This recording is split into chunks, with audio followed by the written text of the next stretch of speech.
It is equally a privilege and a challenge. Подеднакво е и привилегија и предизвик да ја преземам оваа функција во овие критични времиња и за вас и за Европската Унија.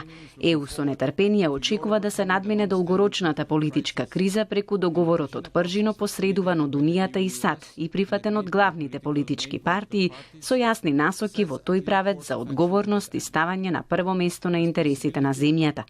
Тие насоки се клучни не само за спроведување на овој договор, туку и за имплементирање на неопходните реформи за подобра иднина на вашите граѓани. Не сте сами на патот кон реформите. Подготвени сме да ви помогнеме. Успехот во овој процес ќе осигура дека еден ден вие ќе го заземете вашето место помеѓу вашите пријатели како членка на Унијата. Да работиме заедно за да стигнеме до тој ден. Let's work together to bring that day forward.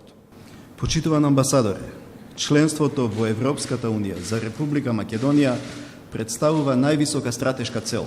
Тоа е изборот на граѓаните на Република Македонија и тој избор ужива широка политичка, етничка, социјална поддршка и има силна обединувачка моќ во нашето општество.